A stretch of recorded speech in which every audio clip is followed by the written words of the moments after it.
옆에 분에게 말씀합시다. 샬롬, 샬롬. 네, 이 샬롬의 의미는 설교 중에 말씀을 드리도록 하겠습니다. 일단 의미를 알든지 모르든지 우리가 히브리어로 샬롬 이렇게 인사를 했습니다. 네.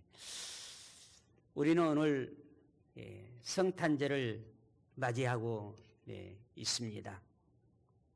항상 하나님의 진리의 일들이 시작되면 그 진리를 비진리, 진짜를 가짜로 바꾸려고 하는 일들은 항상 있었습니다.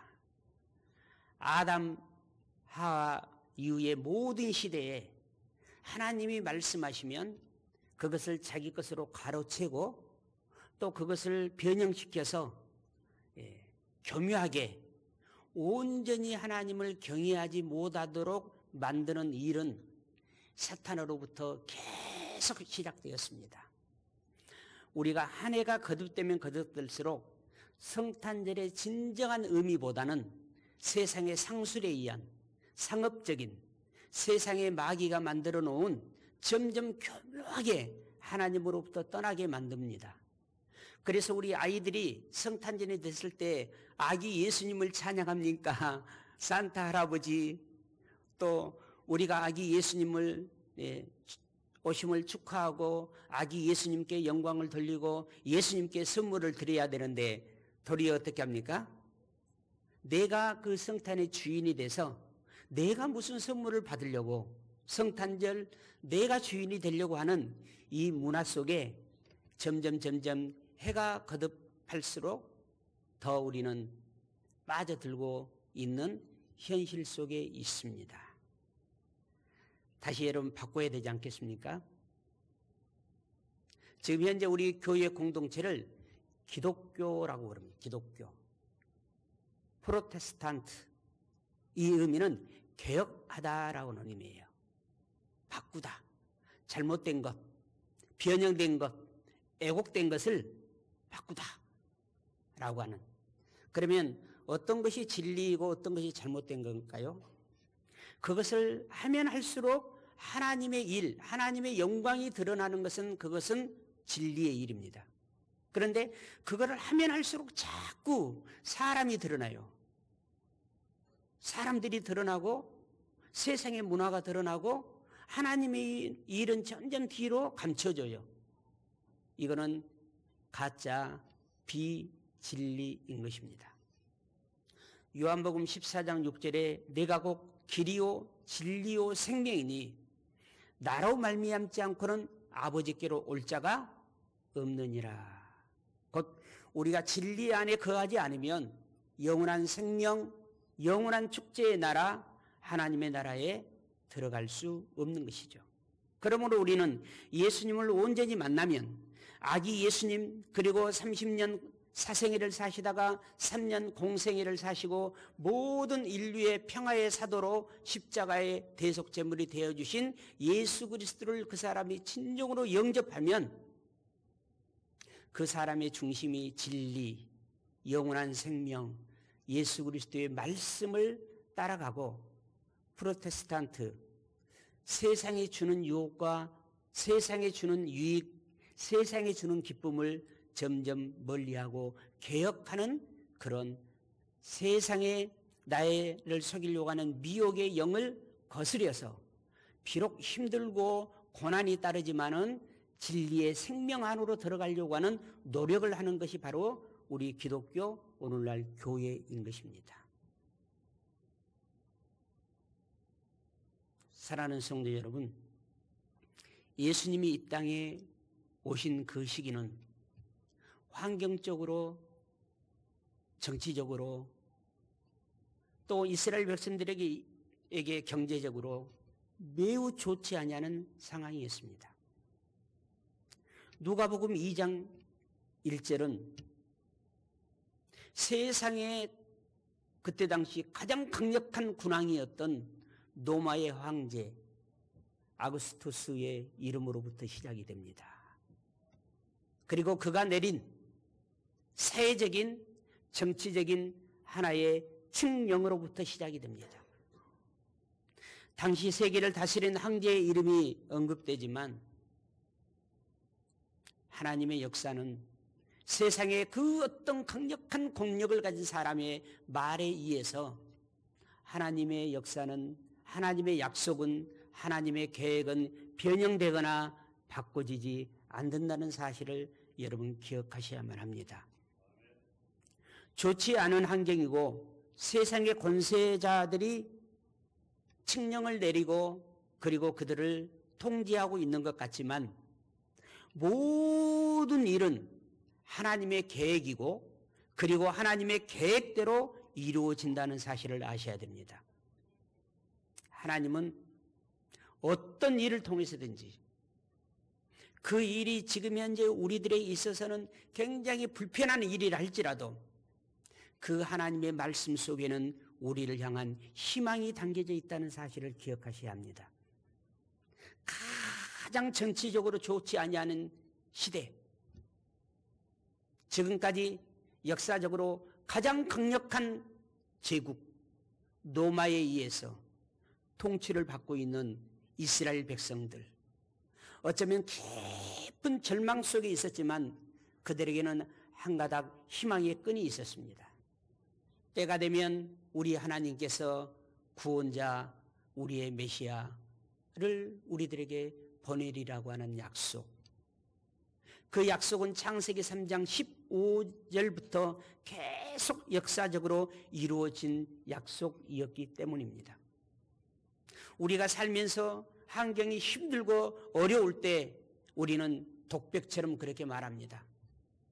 지금 상황은 어렵고 힘들지만은 그래도 내가 최선을 다해서 잘 살다 보게 되면 좋은 때가 오겠지 라고 하는 희망이 다시금 그 어려운 절망에서 일어서게 하고 두 주먹을 불끈 쥐게 하고 땀 흘리며 일하게 만들었던 것처럼 말이죠. 이스라엘 민족에게는 하나님의 약속, 구세주, 우리의 메시아, 우리의 구원자가 오리라고 하는 약속이었는데 그 약속과는 정반대로 시대는 어떻게 흘러가고 있습니까? 점점 더 힘든 상황 속으로 흘러가고 있습니다. 그러나 하나님의 계획은 세상의 환경과 세상의 어떤 권세자의 영향을 받지 않습니다. 하나님은 계획 그대로 이 세상을 이끌어 가십니다. 바로 우리 절망의 늪에 빠져 있는 우리에게 주신 첫 번째 메시지가 바로 성탄의 메시지. 내가 너희들을 위하여 약속대로 아기를 보내리라고 하는 약속이었습니다. 하나님의 일은 세상의 어떤 중심, 세상에 힘 있는 사람, 세상을 지락펴락하는 사람에 의해서 이루어지는 것이 아니라 하나님의 일은 낮은 자리에서 시작이 됐습니다. 요셉과 만삭이 된 마리아는 자신들의 뜻이 아니라 어떻게 해서든지 다시 인구조사를 해가지고 세금을 한 푼이라도 더 걷어볼까라고 하는 그러한 야망에 아구스투스가 너희들이 온 본적, 우리들이 다 지금 현 주소가 있고 본적이 있잖아요. 그러시죠? 아마 지금 현대 산업사회에서 현 주소와 본적이 일치된 사람은 그렇게 많지 않을 거예요. 거의 대부분 현 주소는 본적과 다를 거예요. 그러나 본적은 남아있잖아요. 우리가 이 세상을 떠나도 주민등본이라든가 이런 걸 주민등록초본 띄워보면 본적이 나와 있거든요. 그래서 다시금 호적을 정리하라고 해서 그들이 만삭이 된 마리아가 세상의 힘에 의해서 어쩔 수 없는 상황에서 자기의 고향, 저 멀리 북쪽 나사렛이라고 하는 동네에 살고 있던 그들이 저 남쪽 유대 끝자락 베들레헴으로 본적의 호적을 하러 갔습니다. 그리고 그 베들레헴에서 있을 거처를 찾지 못해서 겨우 마국간 한 칸에서 거치하다가 때가 되어 출산을 하게 됩니다. 자, 우리들이 보기에는 세상의 주권자에 의해서 역사가 움직이는 것 같죠. 그런데 예수님이 오시기 수백 년 전에 미가라고 하는 선지자를 통해서 너희들을 구원할 구원자는 베들레헴에서 나게 될 것이다 라고 예언을 하셨습니다. 그러니까 세상의 정치 권력도 세상의 힘도 다 누구에 의해서 움직인다고요? 다 하나님께서 선용하심으로, 하나님께서 움직이심으로 역사는 이루어지는 겁니다. 그래서 미가 5장 2절에 보게 되면 그러나 너 베들레헴 에브라다야, 너는 유다의 여러 족속 가운데서 작은 족속이지만 이스라엘을 다스릴 자가 내게서 내게로 나올 것이다. 그의 기호는 아득한 옛날 태초에까지 거슬러 올라간다. 곧 우리의 메시아는 어디에서 오실 거라고요? 베들레헴에서. 그러니까 여러분, 예수 그리스도의 탄생지가 베들레헴이 아닌 모든 메시아는 다 뭐예요? 자칭 메시아는 다 가짜예요. 예수님이 베들레헴에서 태어나지 않은 사람 다 가짜예요. 우리 지금 나라에 그냥 이름을 불러서 죄송합니다. 한참 위에 형님이신데 박기수로 하는 이름이 하나? 저 한 분뿐이 안 계실까요? 아마 박기수라고 하는 이름이 상당히 좋기 때문에 최소한 우리나라에 1000명 이상은 될 것 같은데요. 그렇지 않으세요? 그런데 이름이 또 같다고 해서 같은 사람이에요? 아니죠. 그러면 한 단계 한 단계 더 접근해 봐야죠. 그렇죠? 한 단계 한 단계 더 접근해 봐야죠. 그러면 선명하게 그 한 분이 드러나잖아요. 그러니까 내가 예수라고 하는 사람들이 우리나라에 자칭 40명이 있다고 그래요. 내가 예수다. 하나하나 접근에 들어가면 딱 한 분이 선명하게 드러나잖아요. 어디에서 오신 분? 하나님의 약속의 말씀을 따라 베들레헴에서 태어나신 분이었다는 것입니다. 여간에 있을 것이 없어서 말 구유에 누이신 예수님의 탄생은 우리 사람은 좋은 것, 영광받는 것, 이런 것들을 좋아해요. 그런 악한 자기 욕심에서 나오는 거예요. 그러나 하나님은 욕심이 없으신 분이에요. 하나님은 자기의 모든 것, 가장 소중한 것까지라도 하나님은 다 내어놓으신 분이에요. 사랑하는 자를 위해서. 오늘 주제 말씀이 하나님이 기뻐하시는 사람들이 제목이에요. 그런데 이거를 저는 이렇게도 바꿀 수 있어요. 하나님이 사랑하시는 사람들. 그래서 오늘 말씀을 통해서 저희는 하나님이 기뻐하시는 사람들은 어떤 사람들일까? 하나님이 사랑하시는 사람은 어떤 사람들일까? 라고 하는 것을 두 가지로 말씀드리려고 그래요. 그 첫째는 하나님이 기뻐하신 사람들은요, 낮은 자리에서 하나님의 말씀을 들은 자들이에요. 예수님이 이 땅에 또 오셨다는 소식을 그때 당시 유대를 통치하던 총독부터 모든 사람들이 다 들었어요. 그런데 그 말씀, 아기 예수님이 오셨다는 이 말씀에 기뻐하면서 그 예수 그리스도 오심을 맞아들이면서 축하했던 사람들은요, 그 시대에 가장 소외된 사람 가운데 하나, 그 직업을 가지고 있으면 특히 유대 민족들은 아주 멸시했던 직업, 그 직업을 가지고 있었던요, 목자들이 예수 그리스도 오심을 받아들이고 목자들이 예수 그리스도 오심을 기뻐했어요. 그때 당시 정치적으로 최고로 힘을 가지고 있었던 유다의 총독은요, 예수를 죽이려고 했어요. 그리고 많은 사람들이 그 말을 따랐어요. 그리고 예수님이 오신다는 사실을요, 종교적인 최고의 위치에 있었던 제사장들, 성경을 기록하는 서기관들, 성경학자들, 그들이 이 하나님의 계획하심 따라 마국간에 오신 예수님을 받아들이지 않았어요. 왜 그랬을까요? 최소한 우리를 구원하실 구원자라면 어디에서 와야 돼요? 우리나라의 최고의 산부인과에서 와야 돼. 저 마국간에서 태어났다면 그분은 우리의 그리스도가 아니라는 거예요. 여러분, 우리가 건강한 신앙생활을 하려면, 정말 하나님이 기뻐하시는, 하나님이 사랑하시는 신앙생활을 하려면 내 관점으로, 내 기준으로 성경을 보면 안 돼요. 내 관점으로, 내 기준으로 무엇을 보고 무엇을 듣고 말하면 안 돼요. 성경을 주신 하나님의 마음, 하나님의 관점으로 봐야 돼요. 여러분이 무슨 상황을 봤을 때요, 하나님의 관점으로 봐야 돼요. 무슨 말을 들었을 때 그 말을 하나님의 관점으로. 그래서 그것을 홀리 필터라고 그래요. 거룩한 걸름망. 이것으로 여러분이 다시 한번 거스려서 그 말씀을 여러분이 새겨야 돼요. 그냥 본 그대로, 그냥 들은 그대로 하나님의 마음을 전혀 갖지 않고 우리 인간의 욕망에 의해서 그 말을 하면 아기 예수를 뭐라고 그래요? 죽이라고 그래요. 경비하지 않아요.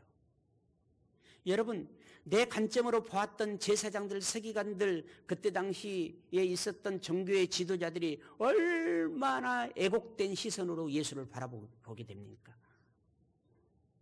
그들은 하나님이 기뻐하시는 사람들이 아니에요. 그들은 하나님이 사랑하는 사람들이 아니에요.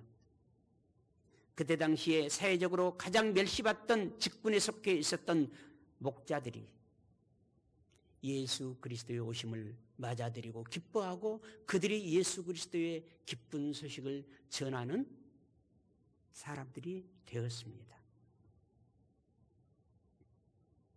여러분, 천사는 분명히 오늘 말씀을 통해서 선포합니다.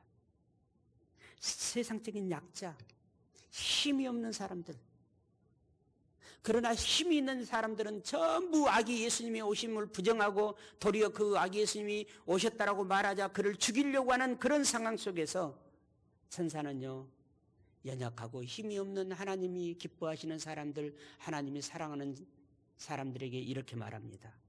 무서워하지 말라. 보라, 내가 온 백성에게 미칠 큰 기쁨의 소식을 너희에게 전하노라 라고 했습니다. 하나님이 기뻐하시는 사람들, 하나님이 사랑하는 사람들을요, 하나님은 가만히 방치하지 않습니다. 늘 그들을 격려하고 위로하고 소망의 메시지, 영원한 생명의 메시지를 우리에게 들려주시는 것입니다.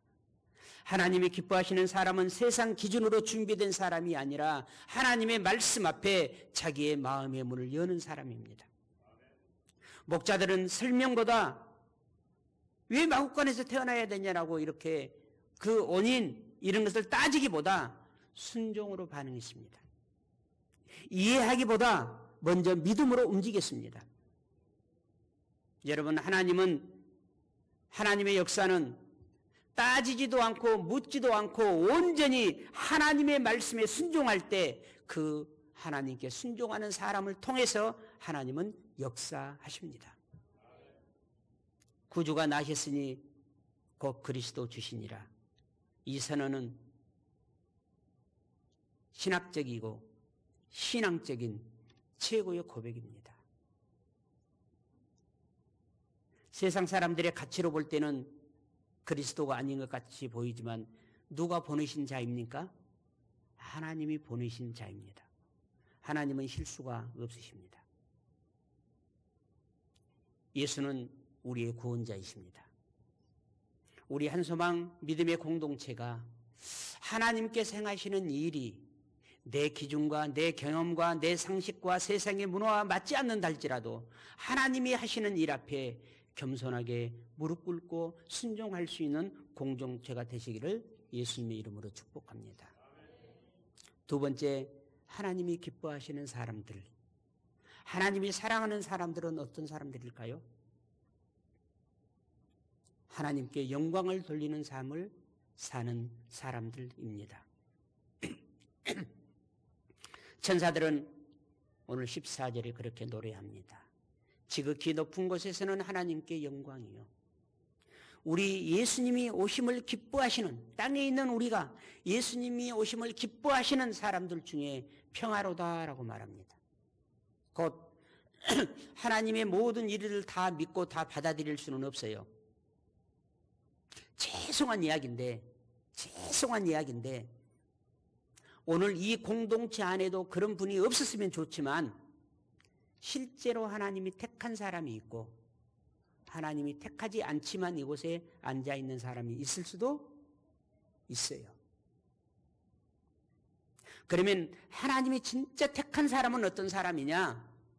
그의 삶의 결과를 통해서 누구에게 영광? 하나님께 영광을 돌리는 사람이에요. 이곳에 앉아있지만 평생 하나님이 부르실 때까지 나는 기독교인이야, 나는 교인이야, 나는 성도야, 나는 뭐 집사야, 나는 권사야, 나는 장로야, 나는 목사야 이렇게 살아간다 할지라도 하나님께 택함을 받지 아니한 사람은 그의 삶의 결과를 통해서 하나님께 영광을 드러내지 못하게 되는 거예요. 하나님이 기뻐하시는 사람들은 우리 인간의 공로에 의해서 선택된 자들이 아니고 하나님께서 선택한 사람들이에요. 에베소서 2장 10절에 우리가 하나님의 은혜로 구원받은 것은 우리의 어떤 노력이나 공로로 말미암아 되어진 것이 아니라 하나님의 절대적인 은혜로라. 은혜. 이 은혜를 아는 사람은 이 은혜를 아는 그 순간부터 하나님께 뭐하게 돼 있어요? 기쁨을 돌리게 돼 있어요. 우리 자녀들이 살다가 정말 내가 이 세상에 태어나서 내가 아무것도 할 수 없을 때 나에게 먹을 것을 주시고 기저귀를 갈아주시고 나를 이렇게 길러주신 은혜를 아는 그 순간 그는 부모님의 기쁨을 드리는 자녀가 될 거예요. 그러니까 아직도 우리의 자녀들 가운데 철이 없는 자녀들이 많아. 아직도 진짜 예수님을 영접하지 아니한 사람이 교회 공동체 안에 있는 것처럼 우리들의 자녀들 가운데도 진짜 부모의 은혜를 깨닫지 못한 사람들이 많아요. 예수 믿는 사람이 온전히 믿는 사람이 많아요? 믿지 않는 사람이 많아요? 믿지 않는 사람이 많은 것처럼요. 우리들이 사랑하고 우리들이 정말 지극정성 우리의 모든 것을 다 바쳐서 길렀지만 여기에 청년들 자녀들 있지만 아직 부모의 은혜를 제대로 아는 자녀들은 그렇게 많지 않아요. 다 마귀에게 속아가지고 다 자기 중심 아직 많아요. 영적으로도 마찬가지야. 아직 영적으로 철이 없는 사람들이 어때요? 많아요. 이 은혜, 전적인 은혜다라고 하니까 막 무조건 막 공짜로 모든 걸 주는 것이라고 생각하는데 이 은혜를 아는 그 순간부터 우리의 삶은 어떻게 돼요? 변화가 일어나기 시작해요. 우리 아이들이 달라지기 시작해. 부모의 은혜를 아는 그 순간부터 달라지기 시작해. 저를 포함해서 이곳에 있는 많은 분들이요. 우리 스스로 산 사람은 한 사람도 없어요. 그런데 이제는 스스로 살려고 그래요.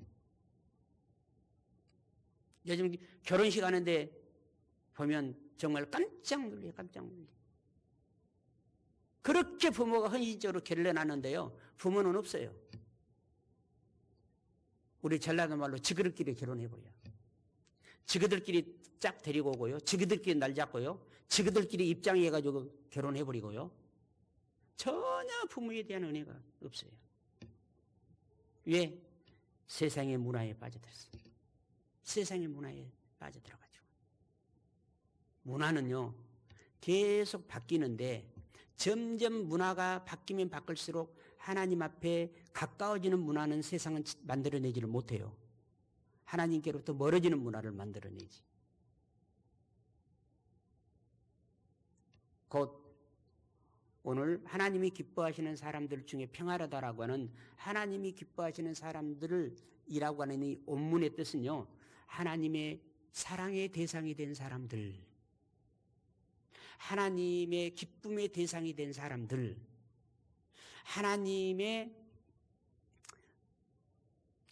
영광의 대상이 된 사람들, 하나님의 사랑의 대상이 된 사람들. 우리가 본질적으로는 다 사랑을 해요. 저도 저희 자녀 셋이 있는데 본질적으로는 다 사랑해요.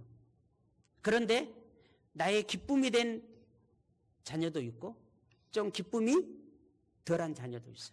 그들의 삶을 통해서.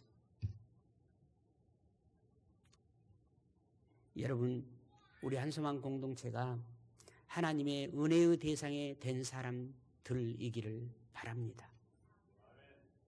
하나님의 사랑의 대상이 되기를 바랍니다. 하나님의 영광이 된 대상이 되기를 바랍니다. 예수님은 누구를 다시 데리러 오실까요? 누구를 위해서 집을 짓고 계실까요? 요한복음 14장 1절에 3절에 지금 천국에 집을 짓고 그 집이 완성되면 다시 와서 우리를 영접하여 아버지 하나님과 영원히 함께 한다고 했는데 하나님은 누구의 집을 짓고 계실까요? 하나님의 은혜의 대상이 된 사람들의 집을 짓지 않겠어요? 하나님의 사랑의 대상이 된 사람들의 집을 짓지 않겠어요? 여러분, 자녀가 여럿이 있는데 아무리 여럿이 있어도 여러분이 평생 내가 낳은 내 새끼를 위해서 살지 다른 사람이 낳은 새끼를 위해서 살아요? 그들을 위해서 어떻게든 집 한 칸이라도 마련해 주려고 합니까? 하지 않잖아요. 하나님의 내 새끼, 하나님의 자녀, 하나님이 기뻐하시는 사람, 하나님이 사랑하시는 사람, 하나님께 영광 돌리는 사람, 하나님의 진짜 새끼, 하나님의 진짜 자녀를 위해서 예수님은 집을 짓고 계시는 거예요.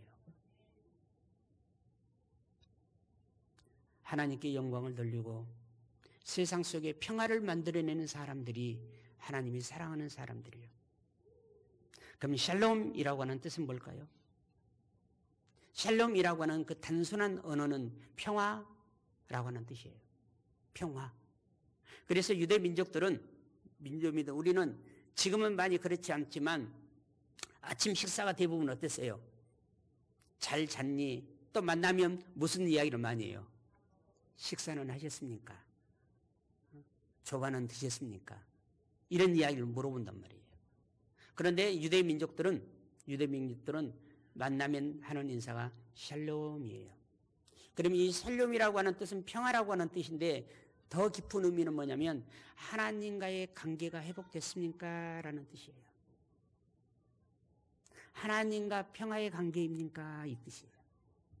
그래서 에베소서 2장에 보게 되면 예수님께서 십자가에서 죽으심으로 말미암아 하나님과 원수되었던 우리의 관계 그 담을 허시고 하나님과 우리 관계를 화평케 하셨느니라 그래요. 그러니까 예수님은 뭘 하러 오셨어요? 하나님과 우리의 관계를 회복시켜 주시러 오셨어요. 그러니까 옆에 분에게 다시 한번 인사하면서 물어봅시다. 샬롬, 샬롬. 자, 이거를 이제 풀어서 물어보십시다. 어젯밤 하나님과의 관계가 화평했습니까?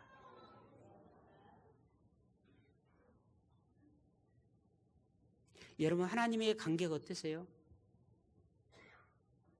예수님은 이 평화를 이루러 오셨어요. 이 평화는 전쟁이 없는 상태, 어떤 욕망이나 욕심에 의해서 서로 갈등이나 싸움, 다툼이 없는 그런 상태가 아니라 하나님과의 관계가 회복됐냐 이거예요. 요한복음 8장 44절 마귀의 자녀에서 하나님의 자녀가 되었냐 이거예요.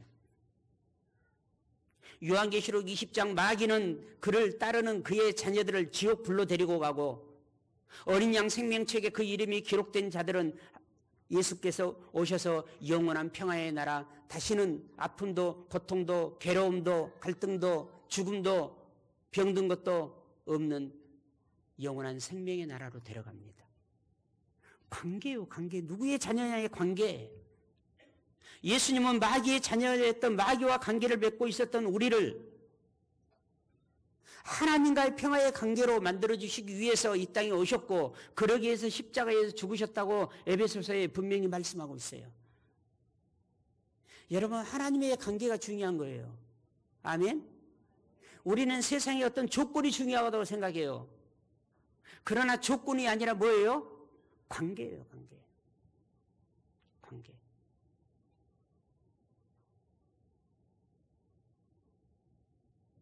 며칠 전에도 어느 목사님과 장로님을 만나서 나누던 이야기 가운데 제가 질문을 던졌어요. 신앙이 중요합니까? 인격이 중요합니까? 라고 물었어요. 여러분, 무엇이 중요해요? 우리 기독교인으로서 신앙이 중요합니까? 인격이 중요합니까?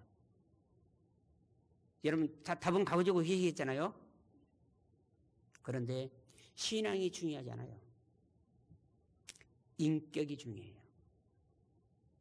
인격. 여러분, 아무리 값비싼 음식이라 할지라도요, 개 밥그릇에다 담아서 내 보는 앞에서 개 밥그릇에다 담아서 주면 여러분 드시겠어요? 배고파 죽기 전에는 안 먹지. 신앙을 담는 그릇이 인격이에요, 인격. 인격이 안 돼 있는 사람은 아무리 신앙이 좋아도요, 신앙은 하루아침에 무너져 버리기도 해요. 아무리 신앙 좋은 사람도요, 하루아침에 무너져 버려요. 그런데 인격은 어때요? 쉽게 변하지 않고 엄청난 훈련을 통해서도요, 인격은 쉽게 안 바뀌어요. 그래서 우리 아직 어린 아이들을 기르는 부모들은요, 신앙보다 아이들한테 인격을 가르쳐야 돼요. 나중에 그 아이들이 커서요, 아무리 출세해도 인격이 안 좋잖아요. 그러면 뒤에서 다 뭐 돼요? 앞에서는 회사 사장이니까 어쩔 수 없어. 그러나 뒤에서는 다 손가락질해요. 그런데 인격이 돼 있는 사장은 어때요? 뒤에 가서도 칭찬해요. 여러분, 하나님께 영광을 돌리려면 여러분 인격 수양을 해야 돼요. 함부로 말하고 함부로 행동하면 안 돼요. 그것이 여러분이 성탄절에 예수 그리스도를 세상 온 위에 전파하는 것이기 때문에, 여러분의 인격이, 죄송합니다, 개떡 같은데 여러분이 예수 믿으라고 하면 누가 믿겠어요? 여러분 믿겠어요? 안 믿지. 저도 안 믿어. 인격이 아주 깨어진 인간이 예수 믿고 구원받자고 하면,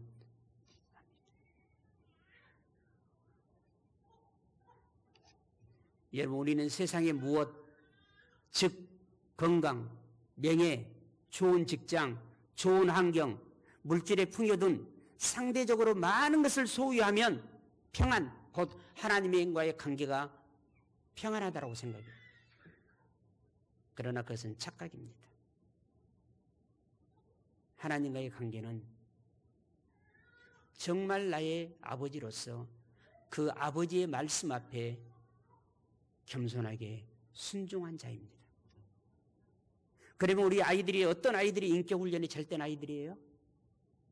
내 생각과 뜻에 맞지 않아도 부모님이 말씀하시면 그 말씀에 순종하는 자가 좋은 인격을 가진 자고, 그 사람을 하나님이 높여주십니다. 지난번에도 한번 말씀드렸지만, 하나님이 저를 쓰시는 이유, 그 여러 가지 이유 가운데 하나를 말씀드렸잖아요. 하나님께 순종, 윗 선배에게 순종, 윗사람에게 순종. 여러분, 안 맞는 말이 얼마나 맞겠어요? 그러나 순종. 거기에는 분명한 뜻이 있기 때문이에요. 여러분, 따라서합시다. 하나님은 중요한 값진 선물을 뒤에 감추고 받을 만한 자격이 있나 없나 달아보신다. 또 따라서 합시다. 선배는, 어른은, 직장 상사는, 권위자는 귀한 것을 뒤에 감추고 받을 자격이 있나 없나 달아본다. 지금은 그런 일이 많이 없죠. 옛날에 이 간의 공업을 많이 할 때는 그런 일들이 있었다잖아요. 일부러 사장이 돈 뭉치를 떨어뜨린 것처럼 놔두고 퇴근해. 그러면 그 다음 날 직원이 한 명뿐이 없으니까 그 한 명의 직원이 그 돈을 주인에게 떨어뜨리고 가셨네요. 돌려주느냐 아니면 따라서 결정을 했다고. 여러분, 인격, 하나님과의 평화의 관계, 그것은 순종함으로 이루어지는 것입니다. 영원하고 진정한 평화는 하나님과의 관계에서 옵니다. 우리는 하나님의 자녀예요. 자녀면 마땅히 부모에게 어떻게 해야 돼요? 복종해야지. 자녀는 마땅히 부모에게 어떻게 해야지? 복종해야지. 손을 낳아서 시집 장가 가기 이전까지, 이제 부모를 떠나 홀로 살기 이전까지는 누구에게 복종해야지? 부모에게 복종해야지. 이게 안 돼 있는 사람, 성경은 그렇게 말하잖아요. 눈에 보이는 살아있는 부모에게도 복종하지 않은 자가 보이지 않는 하나님께 복종하겠냐? 눈에 보이는 부모에게도 순종하지 않는 자가 눈에 보이지도 않는 하나님께 순종하겠냐? 이거는 새빨간 거짓말하는 거다. 네 형제 하나를 사랑하지 않은 자가 눈에 보이지 않는 하나님을 사랑한다? 이건 새빨간 거짓말이다라고 요한복음 1서에 이야기하잖아요. 자, 여러분, 하나님은 관계를 회복시키는 자예요. 반면에 사탄은 깨뜨리는 자입니다. 여러분, 공동체 안에 평화의 말과 평화의 삶을 통해서 관계를 회복시키는 평화의 일을 하는 사람은 하나님의 자녀예요. 하나님의 일을 하고 있는 거예요. 그러나 여러분의 말을 통해서, 여러분의 삶을 통해서 여러분의 작은 공동체, 가족 공동체, 가장 작은 공동체잖아요. 여러분의 가족, 또 우리 교회로 말하면 가정 목장, 여러분 남전도회, 여전도회, 청년회, 이런 것을 여러분의 말과 행동을 통해서 깨뜨렸다. 그는 사탄의 도구로 쓰임받고 있는 거예요. 성탄의 의미를 모르는 사람이에요. 여러분, 나는 평화의 말과 삶으로 사는 가족 공동체의 이론입니까? 우리 한서방교회 평화를, 하나님과의 관계를 회복시키는 여러분 가족 공동체의 이론입니까? 아니면 사탄의 도구가 되어서 가족 공동체를 깨뜨리고 마음에 상처를 주고 기분 상하게 하는 말과 행동을 합니까? 사탄의 도구로 쓰임받으면서 아기 예수님이 오심을 축하한다고 여러분 가면 쓴 위장된 행동하면 안 되죠.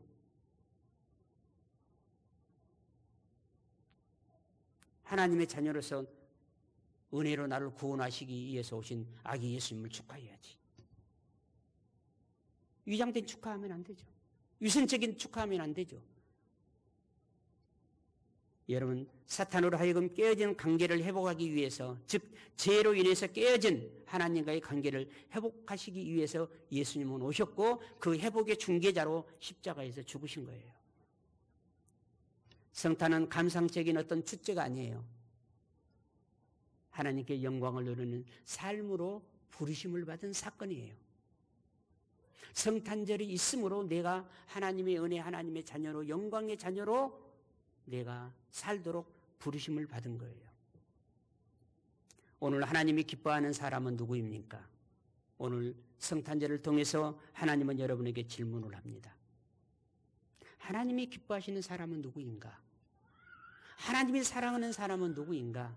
하나님이 마지막 날 예수 재림을 통해서 저 영원한 생명의 나라 천국으로 데려갈 사람은 누구인가? 네 가지를 말씀했어요. 하나는 세상의 자리가 아니라, 세상의 영광과 부귀가 아니라 하나님의 뜻을 따르는 사람. 두 번째는 높아지려 하기보다는 낮아짐으로 하나님께 순종하는 사람. 세 번째는 구유 앞에서도 무릎을 꿇고 예수를 주로 고백할 수 있는 사람. 아무리 내 환경이 어렵고 힘들어도 예수님이 나의 그리스도이심을 고백할 수 있는 사람. 네 번째는 자신의 삶을 통해서 하나님께 영광을 돌리는 사람이에요. 성탄은 하나님이 우리를 기뻐하신 사건이며 동시에 우리가 하나님의 기쁨을 가지고 살겠습니다라고 하는 고백과 하나님의 부르심의 응답의 사건이 이 성탄절의 사건입니다. 사랑하는 우리 한소망교회 성도 여러분, 나의 죄를 위하여, 나의 멸망과 나의 진노를 해소하기 위해서, 죽기 위해서, 십자가에 죽기 위해서, 그것도 33년 살고 죽어요. 십자가에 죽기 위해서 오신, 그것을 다 알고 예수님은 오셨잖아요. 오신 예수 그리스도의 탄생의 이 성탄절 이 날에 두 가지를 생각해 봅시다. 과연 나는 하나님이 기뻐하시는 사람일까? 나는 하나님이 사랑하시는 사람일까? 마지막 날 나를 데리러 오실 어린 양 생명책에 이름이 있는 사람일까? 지금 예수님이 하나님의 나라에서 천국에서 아주 열심히 일을 하고 계시는데 나의 집을 짓고 계실까? 또 한 가지는 나는 하나님이 기뻐하시는 한소망교회의 진정한 믿음의 가족인가? 여러분이 한소망교회의 진정한 믿음의 가족이라면 여러분의 말과 행동을 통해서 여러분 하나님의 평화가, 하나님의 화평이, 하나님의 은혜가 우리 한소망 공동체에 임하게 해야 돼요. 이번 성탄절 우리가 하나님이 기뻐하시는 사람들이 되어, 하나님이 사랑하시는 사람들이 되어 말뿐만이 아니라 우리의 삶을 통해서 하나님께 영광을 돌리는 그런 성도 여러분들이 되시기를 예수 그리스도 이름으로 축복합니다. 한번 가슴에 손을 얹고 이 성탄절 나는 하나님이 기뻐하시는 사람일까? 지금까지 나의 삶이 예수 그리스도를 영접한 이후 하나님이 사랑하시는 사람으로 살았을까? 또 하나 나는 하나님이 기뻐하시는 그 일을 행하는 한소망교회 믿음의 가족인가? 믿음의 가족인가? 한번 깊이 묵상해 보고 결단하시기 바랍니다.